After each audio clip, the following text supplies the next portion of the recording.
hard before, but never quite to the extent that I was this past weekend when my telephone rang at my house and Vince Russo, you were on the other end of that phone line, requesting my presence here in Atlanta, telling me that what you had to say was so important that it couldn't wait until Wednesday. Well, Vince, this is your opportunity. This is your forum. Well, Mike, I'd just like to say that for the past 10 years in this business, I have fought and beat everything thrown my way. Working at the WWF, working with Vince McMahon, being Vince's slave, being at his beck and call 24 hours a day, being on the road away from my family 3 days every week.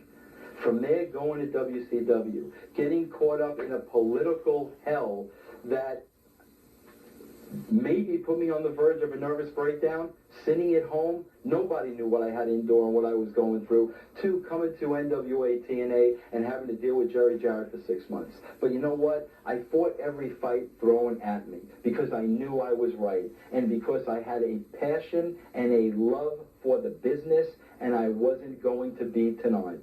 But last week, Mike, I saw firsthand the price I paid for the passion. When in front of the world, my 15-year-old son, Will, is pointing out some of the highlights of my career as a father. The fact that I wasn't there for the birth of my daughter. The fact that I took him and his brother, moved them 1,000 miles away to Atlanta, and wasn't even there for them to make sure that everything was okay. The fact that I've been the worst husband in the world, Mike, since day one in this damn business.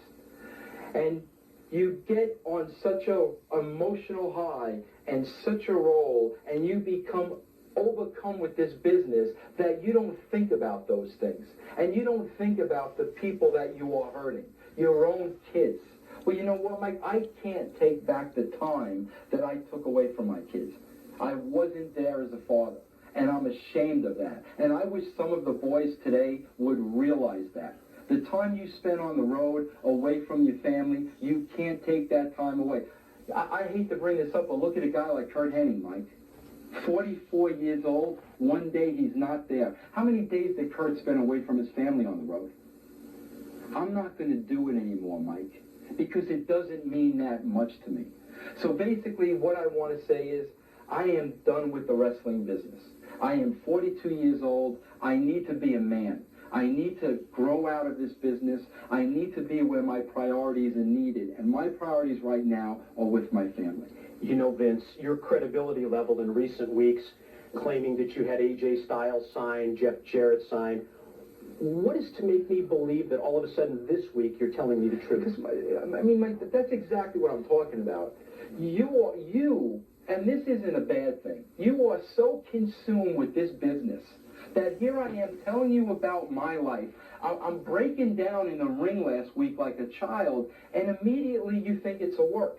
And I understand that, because that's the mindset I'm in. That's the mindset I've been in for the last 10 years. It's tunnel vision. It's the wrestling business and nothing else. It's sports entertainment and nothing else. It's the ratings and nothing else. But you know what, Mike? Like I said, I'm 42 years old. I look at a guy like Curt Hennig. I don't want to not be here tomorrow, and I lost all the time away from my kids. So, Mike, this isn't an angle.